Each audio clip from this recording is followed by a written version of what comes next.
Oh, for goodness sake, everyone's just wandering in these days.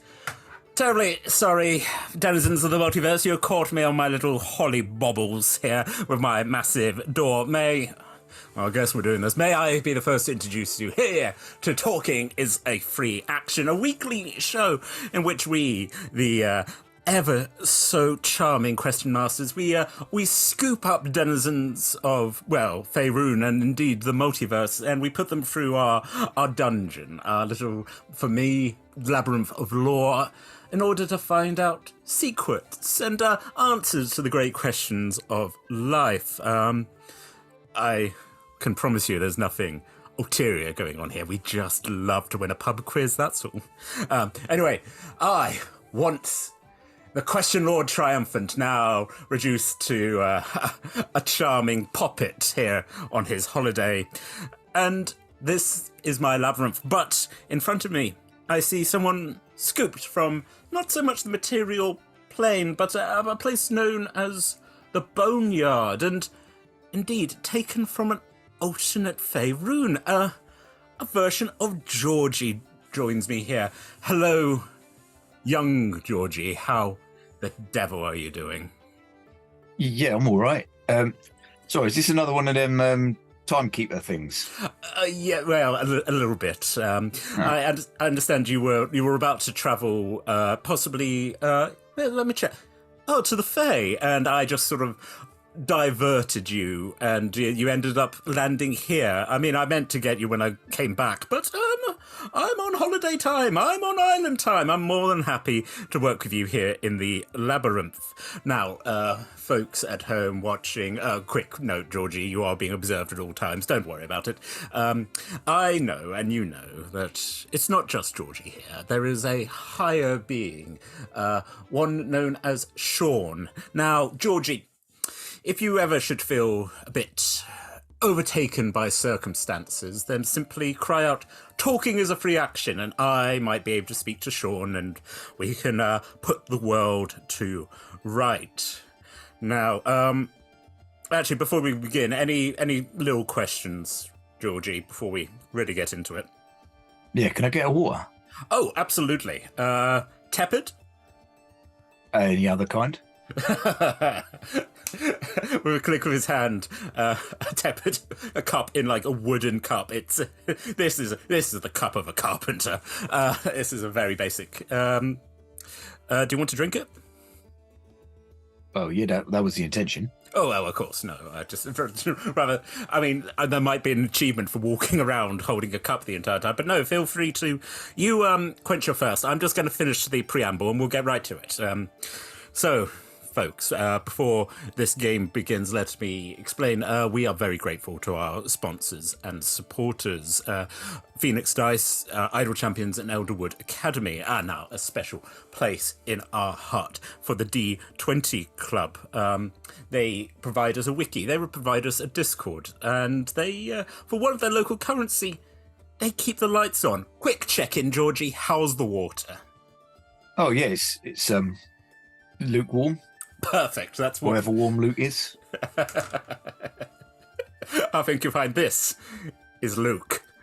For those watching a podcast, a dragon just sticks his head, nods, sticks his head down again. I'm house sitting with the door and then the labyrinth. This Luke is a dragon. Luke is very cute. While me and the Poppet doesn't like dragons very much, never did, so we're keeping her out of this. Anyway, if you can't join us here in the labyrinth, you can find us on most of our podcasting apps. Simply look for Roll Together RPG, and if you do the same with the social medias, you'll find us there. Right, so, Jorgie, would you possibly have something which is known as a D100 on your person if you check one of your pockets? Also, yeah. I realised I've been incredibly rude. Hello to your companion. Roberto. Roberto. Yeah, so it is. Would Roberto care for a drink of water? I mean, if there's any puddles along the way, then Roberto will get their fill. Okay, so don't. It's like a house plant. You don't water it; it just gets there. Okay, fine. I warn you, there might be some things that Roberto, the ever loyal dragon turtle, might not want to drink, but we'll find that out as we go along. Yes, good to know. I like to give you warning. So yes, do you have one of those click clack mouth? Oh, perfect. So once again, remember, talking's free action, you get out of all this. So about 55 minutes, let's get the show on the road. Jorgie, roll that dice. Oh, right, yeah, well, I did. What did you get? Well, I'm trying to work out. I think that's got to be a 0. So that would be 70 on the nose. Oh, the white void you're in slowly starts coalescing. A large wooden door. Above it, a series of runes in a language you don't speak appear. The door slowly but surely creaks open. Jorgie, you have travelled a lot. You've probably ended up in a few dungeons in your quest to discover your past. This is a very typical looking dungeon. Wonky paving slabs, blue flames in torches along the corridor. Very, very traditional, almost a trope. You and Roberto will begin travelling your way down. Ahead of you is a stone slab doorway that slowly slides down. Would you like to enter the room? Well, yeah, that was better than standing around here, isn't it? It really is. You walk into a room and the door behind you slides up behind. It is a beautiful place. There are piles of gold. There are beautiful paintings like leaning on these piles. There's jewels, there's books, there's Jorgie, what would you consider to be something beautiful?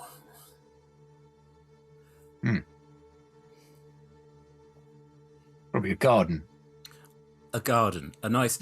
So ahead of you is just a lovely, like, little well-tended garden. What sort of things would be in your perfect garden? I don't know. Not too neatly tended. Like designed, but growing naturally. So probably rocks. Oh, there you go. So, for those of you watching over, as it's sort of like all these flowers of it, and then suddenly they just turn into rocks. Could have some wildflowers, but but also rocks. Yes, it's as you said, it is actually beautiful. It's sort of, again, there's not pesticides here. It's just wild. It's a slight beehive maybe. Yeah, and it's that beautiful feel of like a summer's day. It's maybe just a little bit too warm, but you're just like, I'll take my time here, just enjoy the bees and just learn about life and have a deep think. Would you like to head towards the garden? Oh yeah, no, go and have a sit in the garden. You go sit down in the garden. There is a well-made wooden bench. This was made by a fine carpenter. Let's just take a moment. As you look, as one of the big rocks in front of you just slowly starts like rising up, and something is coming out of the ground. The rock appears to be on a stalk, and it rises up and rises up and rises up.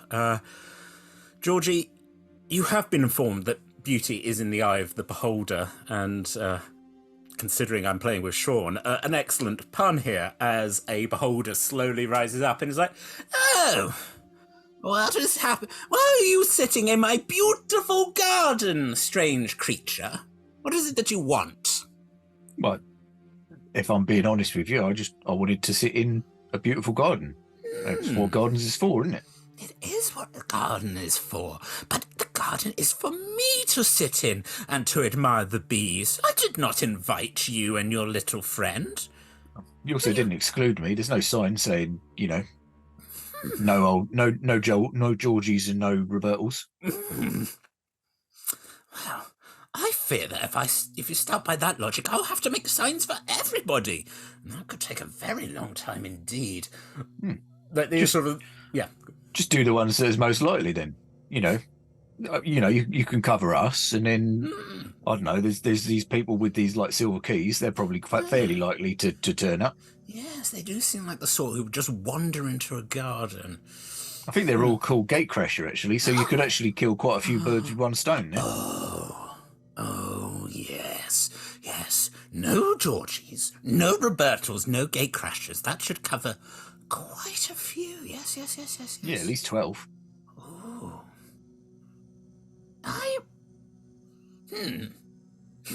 Like, again, a beholder squinting at you is a quite a thing. You've done me a favour, stranger. And you think a sign would be enough? I don't need to put traps. I don't need to put arrows. You think people would just stay out of my lovely garden? I think the good ones would, and then, The bad ones get turned into statues. You are aware that there is some of these rocks. Some of them look like a leg, maybe. That this beholder has got a bit happy. A bit angry actually. Okay. Huh. Sort of considers, and yes, I can make it. Well, you've done me a favour, and I do appreciate that. You don't happen to have a gift for me, would you? Or is your assistance a gift enough? I mean, suppose I could probably whittle something for you. Have you got some wood? The beholder. What was good? Make a persuasion roll with advantage.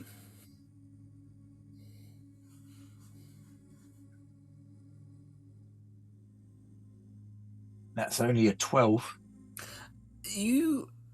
This is like the sliding scale. You are brought some oak. It's a little bit damp. It's obviously been kept too close to the pond. But the beholder clearly wants to see what you're going to make. What would you like to carve?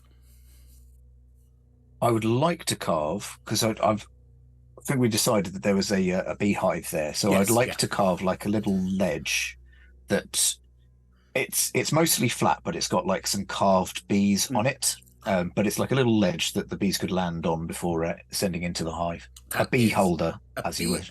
Oh, look at you getting advantage on this roll.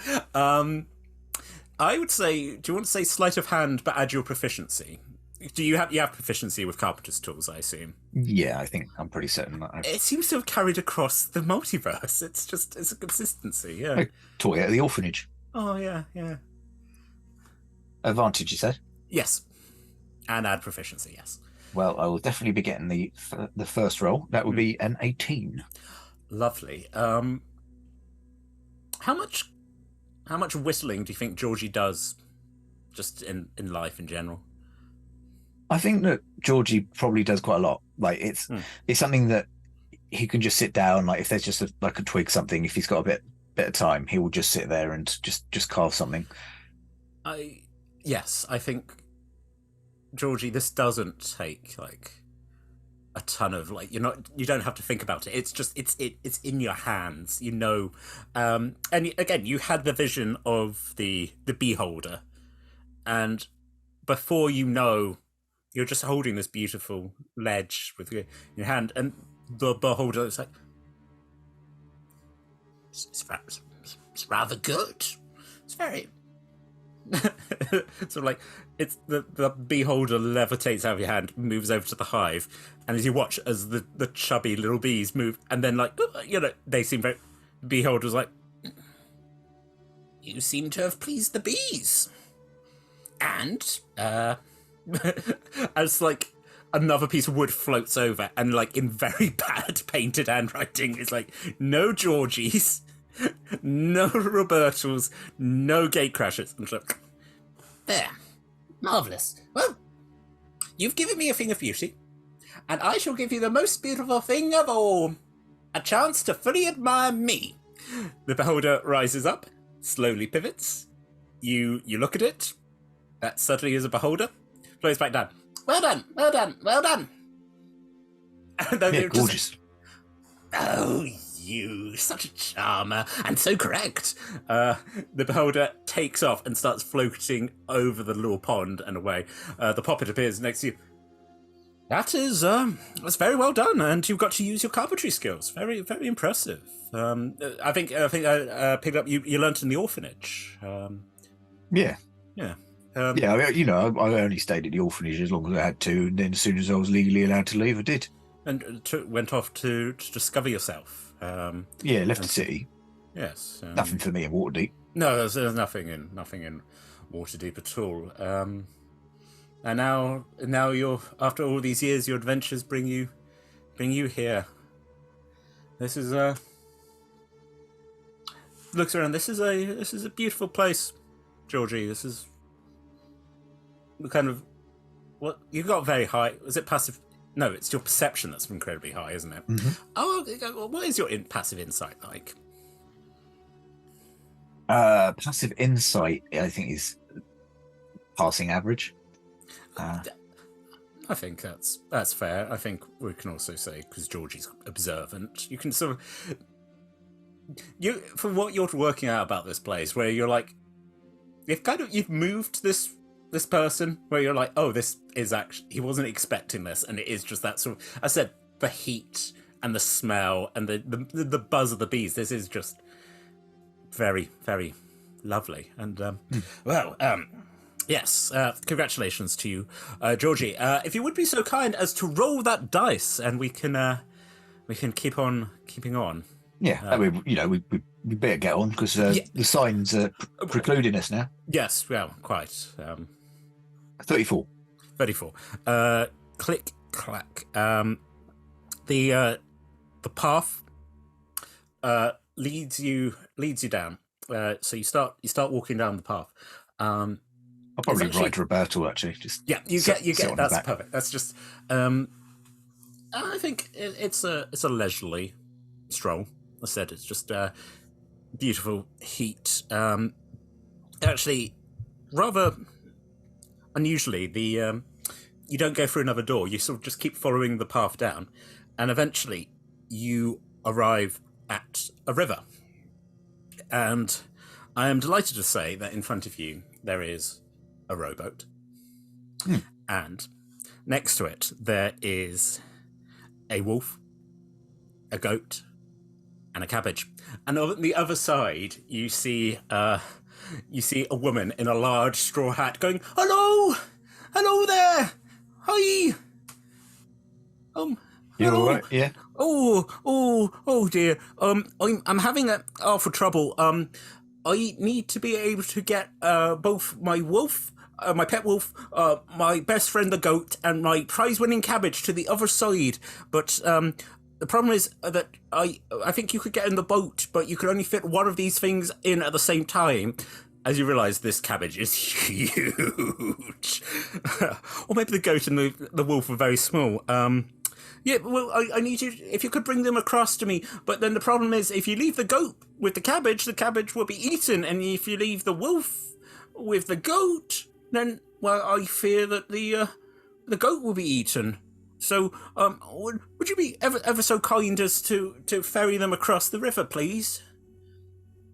You're on the other side of the river, right? I am. So you've already left everything unattended. I didn't think it through rightly, and now my boat and my goat and my woat and my cabote is on the other side with you. Right.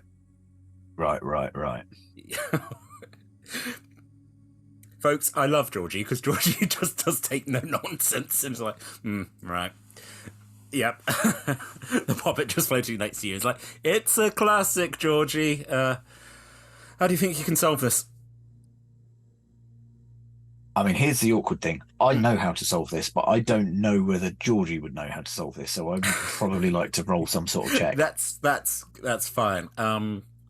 What would you like to roll? Like, you could roll intelligence to work it out. You could roll a history check to see if you've ever heard this riddle before. Or you could roll like animal handling to tell the goat and the wolf to behave themselves. Throw it at me, Jorgie. What would you like to do? I mean, if I can get away with it, I'll go animal handling just because, ranger. Ranger. Do you have any way of speaking with animals? Don't think I do. I think You're not that kind of ranger. Not that kind of ranger. But I would say that you have a skill with handling animals. So, if you'd like to. That was a natural one. Cool. Who were you trying to handle? I think I was probably trying to talk to the goat because the goat's the one in the middle. It's like, don't you eat that, and don't you be eaten by that. The goat looks at you with its terrifying sideways eyes, and starts sort of like coming towards you. What is Jorgie wearing? Jorgie wears very well, like Alt Jorgie doesn't wear kind of top stuff because can't get it over the shell, but would be wearing kind of rugged, like outdoorsy trousers. No boots again because clawed feet, and doesn't really do hats. No, may have picked up a skull or something from the boneyard, but just as a you would wonder if you might have. Well, again, because Jorgie lives quite a basic existence when it comes to food and water. It's not like he spilt fancy sauce on his trousers, but the goat is certainly interested in whatever's in your pockets and just starts gnawing away at basically at pocket height, trying to get in, not listening to you. The wolf sort of slowly turns and massively keeps like. The cabbage sits. The cabbage sits alone. Right. Talking to him's not working. How big is the wolf? The wolf is the wolf is about. It's like large dog size. This is a youngish wolf. Yeah. Would the wolf or the goat? Goat's probably smaller. Yes, the goat is smaller. The goat is a little kid. Yeah. Right. I'm going to take 50 foot of hempen rope. I'm going to tie the goat to Robertal. Then Robertal's going to swim across, and I'm going to take the wolf. Sure. Would you like to make like a sleight of hand check to see if you can tie the goat? Yeah. That's better. That was a natural 20. You beautifully tie both ends of this rope to the goat. Can you make another animal handling? Basically, because the goat is just like, just almost throttling itself because it's like, what is going on? What's happening? I don't want this. That is a dirty 20. Filthy 20. What do you want to say to the goat to calm it down? Calm down, kid. The goat sits down on its haunches, defeated as you just Roberto goes in and starts swimming across. The goat is swept away by about 50 feet, and then it's like, but does get to the other side of the river. Roberto, using it, pulls the rope, and the goat's like, and the farmer's like, "Hooray! It's my goat! Oh, thank you very much." Jorgie, do you get into the boat with the wolf now? I get into the boat with the wolf, yeah. Right, there we go. Got it down to 2 trips. The wolf sort of like looks at the goat, looks at you, and is like rolls its eyes, like, "Oh gosh," you know. But then you kind of also feel it's like, well, I'm glad I didn't get put in the river. The farmer looks, is like, "Oh, but if you leave the wolf here with the goat, the wolf will eat the goat." Your ear. She's just empty, just looking at you like, "But the wolf likes to eat goats." Well, then you're not a very good farmer if you can't keep your goat and your wolf apart, is you? I'd like my cabbage, please. You're telling me I've got to take the goat back? I'm afraid you do. I'm going to untie. Actually, not. I'm not going to untie. I'm just going to put the wolf back on the shore, Yeah. and then I'm going to instruct Roberto to swim back across, and I'm going to row back empty. You get there just as the goat's about to go for the cabbage, and then looks at you and is like, "Yeah." Very much like, well, I'm not doing anything. I untie the goat, and then I put the lettuce in there. You row back with the lettuce. It occurs to me I could have just not untied the goat, and then Roberto will swim back across. Yeah, or you just leave the goat halfway through the river. But you do, in fact, put the large lettuce cabbage, basically this giant green monstrosity next to the wolf, who sort of like looks down and looks at you like, I don't want this. You're going to go get that horrible goat back. Now I'm going to go get a goat. Roberto, you can stay here. You don't have to swim again. Roberto was like, thanks you, acknowledgement. You bring the goat back, and the farmer's like, just starts doing a little dance, like, hooray, hooray, everything is back together, and I don't live here. Oh well, picks up this huge cabbage, like lifts it up, like, come along. The goat follows. The wolf again looks at you and it's like, you don't know how a wolf gives like a shrug, but and wonders. The Poppet is like going, well, you solved it. Yeah, I mean, I solved the mystery of how that person ever became a farmer. I do wonder if she actually is a farmer or she's just a strange woman who just likes cabbages, goats, and wolves. You know, I mean, it's nice to have a multitude of things to be interested in, but it's not a big circle. She's left the boat behind. As you watch it, as the boat is being swept down, you're like, tell you what, Jorgie, you roll that dice and we'll see where else we end up on this lovely.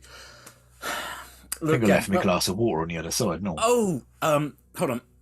It reaches as sort of like a hand, and the water comes and pops it back in. Do you need a top up? Is that? Well, hang on a bit. We'll literally just go over to the river and just be like, right, there we go. Yeah. This is again. You take a sip. It's fresh. You know. I mean, maybe there's the ever so slightest tang of goat to it, but no, it's good. It's clean water. Yes, please do roll a dice, and we'll see where else we end up on this lovely day. 72. 72. You keep walking along, away from the river. You enter. Yes, you are outside a large brick building. It looks a bit like, for those of you at home, like a dovecot, you know, that sort of curved, sort of like, and in front of you is a door. And the Poppet sort of like nods, looks at you, looks at the dovecot door, nods again and goes, and there you go. Indoors now. It's doors. All right. I will enter the cottage. You pull at the ring, it just click. It's a locked door. Really? The Poppet's challenge like, is to get in. Simple as, you know. It's the greatest enemy of the adventurer, the locked door. And I'm curious. You've done a social, you've done a logic, and now it's just a simple. Hopefully not a physical, but I'm going to kick the door in. Please roll an attack roll for the door. Not great. I think I'll probably kick it a bit too close to the to the wall. That's only going to be an 11. I think that's the thing. You I tell you, roll your damage just to see how badly you hurt the wall. It's technically an unarmed strike, isn't it? Yeah. Unless you're swinging a weapon, you think. I think no, you're kicking. Yeah, trying to kick the door in. Yeah. I want to enter in style. Yeah. That's a 1. I think that's perfect. That you just don't quite get the wood of the door. You sort of you just kick the brick, and there's just the claws on your feet just take some of the brick off, and the Poppet's like, oh, I mean, vandalism, but I mean, are you gonna try again, or have you got another way of trying to open that door? Roberto skills. I'm going to instruct Roberto to breathe boiling hot steam onto the door. Interesting. What does Roberto have to roll for this? Or is it just like an area effect? It's just an area effect, yeah. Amazing. Roll the damage. Yes, that I will do.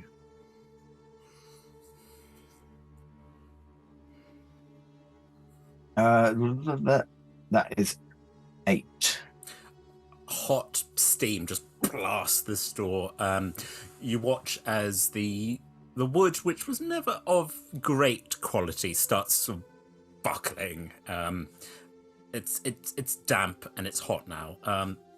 If you'd like to roll another kick attack, this probably would work out better for you. I'll tell you what, with advantage now, because you are kicking a weakened door. I think what I'll probably do actually this time is I get the club and then casting Shillelagh, which causes like bone mass to appear on the club. I'm just going to try and kind of smash down on the handle. Absolutely. Roll your Shillelagh attack. With advantage, you said? With advantage, yeah, because the door was weakened. Good. Right, well, I'll go with the 19 then, rather than the much lower roll. Beautiful. Please roll your damage. Oh, which one's that? That one, I think. And you know what? Because Roberto still has a reaction, I'm going to use the reaction to enhance the damage of mine as well. Perfect. Love it. Oh, I didn't roll well. That's 7. Yeah, I think this. It's again, you smash the club in, and we won't make you do it again. But it takes it like a couple more blows, and the door crumbles away. Tortles, dark vision, yes. Tortles, no, but as a part Twilight cleric, I do have a ridiculous amount of dark vision. Yes, you do have an intense.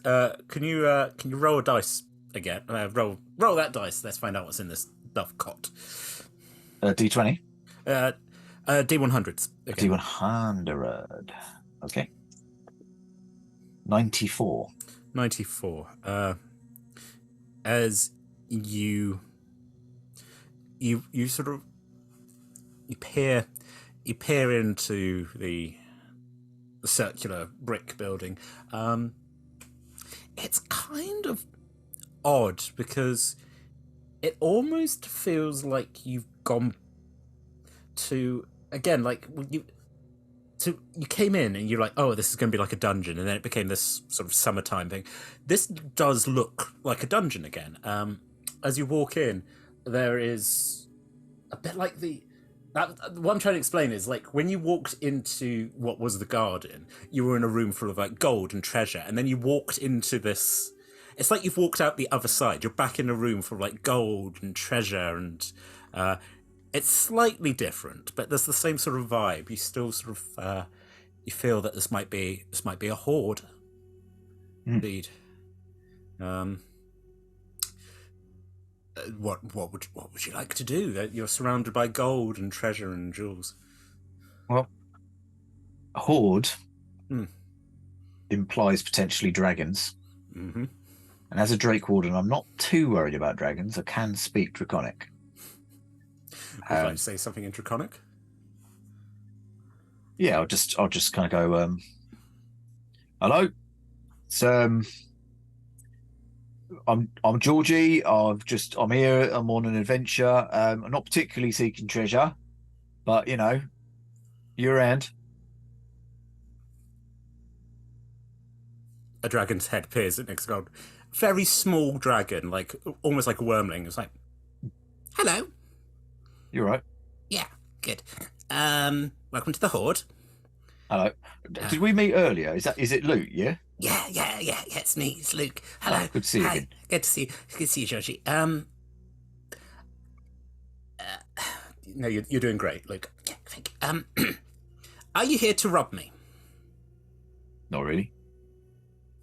I say not really. I'm not. Oh. Like Oh, not really, but no. Okay, no, it's, yeah, that's fair. I'll give him the options open, but that's not the Okay. intention. No, it's.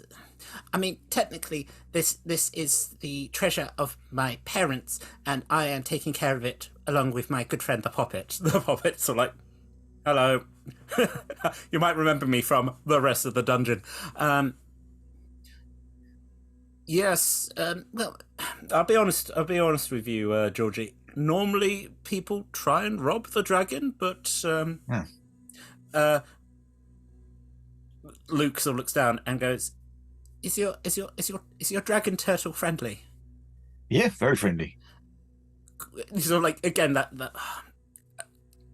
they're a child, excited, like bubbling, kind of. May I have a permission, Mr. Jorgie, to play with your friend? Yeah. Yeah. Roberto was like, yeah. Luke and Roberto like dash off, and it's that weird, like, okay, there's a little bit of dog to it, but also these are highly intelligent creatures, and they're it's like children. They are obviously making a fun game, and they're having a great time. The puppet's like, good for you, Georgie. You brought Luca. I mean, Luke doesn't have many friends of his age, but Yeah. that's nice. Maybe the gate crashes will let us bring Roberto back at some point. That would be charming. Yes, I'll see if I can have a word with the gate crash, with Keeper especially. Well, Keeper's obviously as a kobold's got a good understanding of dragons, and no, I think that was a very nice thing you've done, Georgie.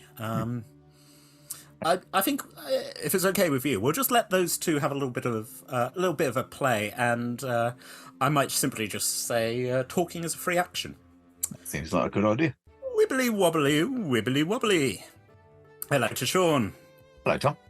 Hey, good to see you. Glad you've been enjoying a lovely walk in the summer, and now you're back into the cold, dark, damp dungeon. I'm going to be honest. As soon as Georgie was supposed to go indoors, I was very close to being just like, nah, talking as a free action, stay outside. I mean, more than fair. I think we can simply. You've wandered into this. We'll bring you out again. You can send you somewhere else. It was the fact you rolled. Can you open a door? And we're like, yeah, yes. Eventually, yeah. Yeah. I mean, yeah. It's even that great thing of just being able to be like, yeah, I could. Don't want to. Don't see the point. Yeah, I will have a quick little roll. Ooh. Oh, this is nice. This could be a sad one. How did your character get their worst scar? Interesting. Okay. So Georgie's life diverged from Old Jorgie when whereas Old Jorgie was determined to never confront his past, wasn't interested in meeting his parents or finding his parents, anything like that. Jorgie set out as soon as he could, trying to find out where he was from and all of that. So I think that his worst scar is probably going to have been dealt to him by the person that anybody who has seen M's campaign, Call of the Void, will know. Spoiler alert, turned out to be Georgie's mother. Georgie doesn't know that. Georgie stabbed this person in the first episode. Yeah. But I imagine that there would have been like scars and wounds that have been kind of dealt to him along this journey. So he's kind of spent his life in pursuit of finding out more about his parents, and then accidentally killed one. It happens to the best of us. Yeah, no, this version of Georgie has had a more Old Georgie has had a very sedentary life, really. And I believe when we first met him, he was one of the few level 0 characters we've ever had. Not an adventurer, but yes, this Georgie is. I think, as we described, like, well, again, you just drank from the river. Hard life, various scars from various difficult again, running the campaign where I was like, you know, and I know who this is. But when you were just like, me like, I'm doing my villain, and you're like, I just stabbed them. And I was like, and there you go. We got the boneyard. You just, so yes, as we've now finished episode 2, let's see how this affects, where Jorgie does indeed have a commitment. Not running away from your commitment. You kind of got unfairly scooped, rather like being here, but let's see how it works out for our friend. How are you finding it playing like an alternate version of Jorgie? Do you find yourself falling into old ways, or? I do, but I'm kind of trying to play into it. I think, like they have diverged, and so like they've got some traits that are going to be completely different, but at the same time, they've come from the same stock. So like, when I do fall into the same habits, I feel like I just need to kind of lean into it a bit more. Sure. Because they play completely differently, apart from both having sidekicks. I mean, that was deliberate. Yeah, it just, again, there are consistence to the universe. And again, it's very interesting for me to DM it for Pip having a very strong relationship with his Jorgie and being used to that. And then being, old Jorgie being very sort of fatherly almost. And the sort of like, oh, right, like I think, yeah, the beginning of M's campaign where they were working on furniture. And it was just like, right, you're helping. And now this, where this Jorgie is just like, no. A sneaky Jorgie as well. Very good at hiding and observing. And as you said, yeah, that sort of, it's fascinating, the sort of the divergent side of it. And I think this campaign is interesting because, again, we've got 2 alternate characters. Then we've got Tony, who remains Tony, and then Karen, who just just that kind of. I mean, honestly, I'm very happy with the way it's going. That's just sort of, and it's been a delight playing with you all, and then just being like, okay, here's this, and then me going, hey, you don't trust Gatecrasher, and you're like, no, of course we don't. Just no. We've already established that Jorgie is willing to shank. It's I think that makes sense, and even like going back to the question, like historically, Jorgie has the crack in those. Again, from like a small crack from the dagger. Yeah. So once again, sort of a hard. Again, that's fascinating. It's just sort of like one Jorgie who chose a very peaceful sedentary life, and then your Jorgie, who, as you said, you're like, as soon as you became old enough, you're like, right, off adventure, and ended up joining quite a religious party as well. That's sort of very. Again, I'm just folks. I'm just sort of thinking. I'm like, yeah, appreciating the choices that have been made for this character. It's very, kind of like one who's ended up more in the entertainment side of things, and then the other who's ended up slightly more in the more reverent, like very much an Outlander kind of role. Yeah. I have rolled again. Once again, Shaun, if you've done any of these, please shout out. Which D&D monsters aren't supposed to be cute, but you always feel bad for fighting them because you find them cute regardless? I'm going to be honest with you, Tom. I've read these questions now as almost as much as I've answered them, so I can't remember which ones I've done. That's fair. I think anybody who knows me will know that I have cats, and therefore I am inexorably drawn to any cat-like monsters. So I think probably the one that stands out to me as I shouldn't find cute, but I always do, would be Displacer Beast. Oh, yes. So like in the D&D film, as soon as they kind of started having to fight that, I was like, I really hope they don't kill it. Like I don't want it to die. Yeah. It's a cute cat. I don't even remember what happens to it, because if either it survived or I have repressed it and I don't want to know. I think it does survive. I don't think they show it, do they? No. I think because then they get away and, spoilers for the film, then they have the whole thing with the gelatinous ooze in the cube. That was it. I was really worried that they were going to do something and have it like that. Yeah. And hopefully no spoilers, but I don't think I was disappointed. No, that's good.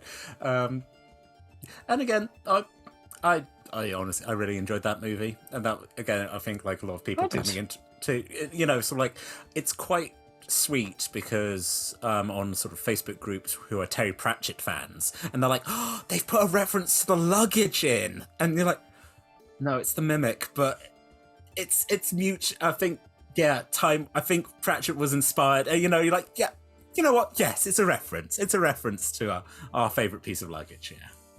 Someone was inspired by something. I don't know who came first. Yeah, the great ooze that is creativity. Yeah. Well, delightful. Yeah, basically, don't throw me up against anything that's a cat. Like, in a home game that Chris ran, I remember they put us up against it was like a representation of a cat god, but it was a swarm of cats that just kind of was a flurry of cats and basically attacked the party, and I absolutely refused. Yeah. I'm pretty certain I was playing a cleric, so I had create and destroy water, so I just made it rain because I thought a wet cat is a sad cat, and a sad cat is not an attacky cat. Yeah. I mean, you do say this, but I do know that you've thrown Grimishka at some players. How is that on the edge? Are they not cute as cat enough? Or I saw them more as like being hyena gremlin-y type things, but I don't know if it's just my leaning as a DM. I started describing them as being too cute and cat-like. Yeah, maybe I picked them out and then accidentally just made them unkillable. Or, I mean, I didn't. Again, spoilers. Try not to talk too much about things that you might not have seen, but... yeah. But, yeah. Again, speaking of, I've been playing Baldur's 3 with a friend who's, he knows a bit of D&D. We ended up running into some Grimishka, and I was like, no, wait, stop. No, he's like, I cast fire, but no, don't cast anything. Yeah, and again, we had to reload because suddenly there were 4 panthers, and I was just like, oh no, this is the one thing we didn't want to happen. And then because of wild magic Karlak as a barbarian, that also triggered, and it's just like, oh, we have ignited the entire room. This is so bad. That's fair. That's it has been nice again playing with you, where again, like Flustered in the Feywild, where there was a giant cat and you literally just went, I can't fight this. I just won't. And we ended up just being like, non-combat. We're not fighting the kitty. That's very, very, very sweet. I don't care whether it had the stats of a T-Rex or not. I'm not fighting the cat. Folks, we have so many things to watch. If you want, we're coming up to the holiday season. If you're stuck somewhere, you just want to catch up on, back when we did 12 episodes. Those were proper runs. Yeah. Anyway, as we wibble wobble back in, Luke and Roberto have finished playing. They're sort of like, they're doing the sort of they're lying and they're panting, and the Poppet's like, I think you've suddenly tuckered Luke out for the night. Yes, if you want to, actually, if you would roll that dice, and we can get you out of this tower. I'll roll that dice, and I'll roll that one as well. I don't think you're going to be happy about the result, though. It's a 93. Oh dear. The 93. Looking in them 90s. Yeah. As you sort of look around and you go, nothing's changed, and he's like, oh, we've stayed in the same room.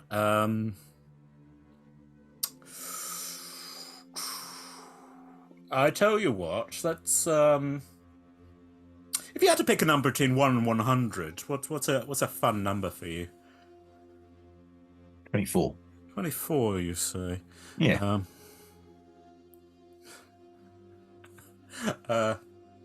Poppet gestures. You're able to walk out of the door you came in. Luke's of lying on the pile of treasure is like, goodbye. Actually, come on, Luke. Bye-bye.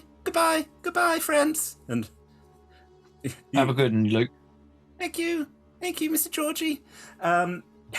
You walk out, and you just, as you sort of like, again, your twilight cleric thing, like eyes adjust to the light, and you just hear the, I've only got one hand, the slow clap as around the corner there comes a turtle, looking incredibly like our hero Jorgie, with a dragon turtle by his side, but they are both wearing the deepest, darkest, evilest beards. Yeah. You're Jorgie. You're Jorgie. I'm Jorgie. We're all Jorgie. This new Jorgie's like, all right. You all right? All right. Well, puts it down. Heard you've been going around stopping people being able to go into gardens. Things saying, no Georgies. I like that garden. I like looking around. I like the bees. To be honest, it didn't really occur to me that alternate versions of myself might also be excluded. Well, so taps with the shillelagh. Didn't think about that.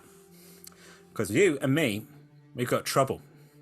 So, what do you want to do about it? And like evil Roberto just goes, yeah. Your Roberto was like, again, gives him a look. Just like, all right. So it looks up at you and like, very much so like, who are these clowns? Are you saying that you're not going to let me pass unless we resolve these issues that are in your head? I'm afraid it might have to come to blows. Boring version of me. Mm-hmm. I'm just going to swing at him with my shillelagh club. Absolutely. That's roll your attack. That's more like it. 22. I assume you do not have an AC of 22. I do not. I think I've got a 19 is my AC. Assuming he's got the shield up. Yeah, it's the mirror that the shield comes up. How do you hit this evil? Well, alternate Jorgie. Oh, there's just so many possibilities. I think probably like I know how I fight. So at the last minute, like I've come in with two hands, but then just at the last minute I move one hand to change the weighting of the club so it swings in a different way round. I don't know if that actually works. I don't know how to use a club. I think that would work. Yeah, as you sort of like you fake it out. You like this Georgie like lifts the shield prepared for like a high blow, but you switch, crack it across the side in the shell. Please do roll damage. I will. And I'm assuming that Roberto's got the reaction back, so yes, I'm going to add insult to injury, and I'm going to boil this sucker. 11. 11. Oh, I didn't add mod. 14, I think. Ooh, a meaty crunch as you and the story. Hells! Oh, that was good. Let's see how you like this. As rather unfortunately, this Georgie pretty much just tries to copy the same move that you made. Let's see how that. Cool. Even with whatever your modifier is, I rolled a 2, so you're like, no, that's my move. You don't know. You perfectly just. What would you like to happen? Are you trying to disarm him? Are you trying to knock him down? Are you trying to kill him? What would you like? I'm not trying to kill. No. I think just trying to knock. I'll tell you what. I'm trying. I'm probably even more dishonorable than killing a turtle. I'm trying to push him onto his back so that he'll have trouble getting up again. How's your strength? My strength's pretty average. I think it's like 14. Okay. I'll tell you what. Should we make a contested athletics check and just, I think as you both sort of like go in for each other, Let's have a look. Mm, Okay, you roll. 8. Great. What's your modifier? +2, I think.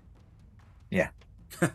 Folks, I rolled a 5, so for a 7, you just horribly flip this Georgie, and he lands on his shell, and he's like, "Oh, no, no, that's no, no." I'm going to use Uh, the club to just like push his leg as well to spin him. yeah, yeah, just starts spinning, and I think rather like a Cooper shell in Mario, just starts spinning around. Oh no! Evil Roberto like starts chasing after it. Ah, you just the Poppet reappears in the light. I mean, as stated, that's not honourable, but that is a conclusion. That's All's fair in love and war. very, very true. Well, Also, good Georgie, to know. I don't particularly want that to happen to me, so I've got to watch out. absolutely. I think once you are prepared and know that's a possibility, that you know it could happen, and now you can find ways of avoiding that. So that's solid. Kind of thinks and was like, well, normally we don't let people. I think I'm going to let you keep that little. You know how unpleasant that would be, and maybe that'll help you in the future. Although, All right. Georgie, I am sad to say we are coming to the end of our time here in a. Well, you know when it's a lovely day and people are like, "Hey, can we have the dungeon outside today?" Yes, we can. I'm just going to wrap things up. Do you just want to have another little sit down on the bench and just sort of take everything in for a moment? Oh, I'm not allowed in the garden. Oh, you're not allowed. Oh well, you start walking, and again the garden fades away into white. Poppet looking over you. Well, thank you for everyone for joining us here tonight. For Talking is a free action. You can find us every Friday, 6 p.m. BST. I believe at the moment we might be into GMT, while Georgie enjoys his lovely water. And on Fridays, it is either Talk Together, where we talk to various members of the TTRPG community, or it is Talking is a Free Action, where fine folk such as Georgie here get to experience the various dungeons. Now, if you want to watch our documentaries, such as The Adventures of Georgie Across the Multiverse, you will find us playing D&D on Mondays and Tuesdays at 6 p.m. As we said, on Mondays, it's currently Trust and Glass, where Georgie and some reprobates try and fix the problems that the gatecrashers have made. And on Tuesdays, I believe it is still Gloomfall on Baldur's Gate, which is for this spooky season is full of vampires and were-kitties. You can find these at twitch.tv/rolltogetherrpg. The VODs are available immediately after and are available on YouTube a couple of days later. And do remember that you can also find us as a podcast. It means you don't get to see the various facial expressions me and Shaun make at each other, but we also just did a visual gag. Sorry, podcast listeners. Thank you very much to the D20 Club on Patreon for one of their local currency, be that gold, dollars, or indeed goats. You know, it turns out that this is where the goats you've been donating go. They go to the Beholder's Garden. Anyway, for one of the local currency, you can support us on Patreon. And I might say that maybe we've got a few ideas. Maybe we're going to give a little zhuzh to the Patreon. So maybe now's a good time to get in while they're going good. Anyway, Georgie, in front of you opens a portal, and through that portal you can see another portal. It is a portal to the Fey Wild. Gatecrasher, who's opened that portal, turns and looks and sort of goes, "Oh, why have you gone through another portal?" Faerun leans around and it's like, "Hi." Poppet's like, "Hey, Faerun." God, they still remember. Anyway, Georgie, anything you want to say to the folks at home before we send you back on your adventures? Yeah. Stay off your shell. Wiser words, never spoken. Georgie, you step out of the labyrinth of lore, and the memory of this place slowly starts fading from your mind, apart from the memory that you have just given yourself. Well, stay off your shell. But behind you, on the the tower that you vaguely remember might contain some sort of draconic creature, and then the memory's gone. Anyway, you see words appearing. Words in a language you cannot now understand. A question master proverb, simply stating, always stay classy at the table. One portal closes, another is open. And so, the adventure continues. Nigel. Well, time for me to enjoy my hollybobs properly. Say, now, Luke, we've got the, Hello. Hello, Jack. You know what? No, we're not doing this. Portal. enjoy your time in the Fae. Don't eat too many chicken wings.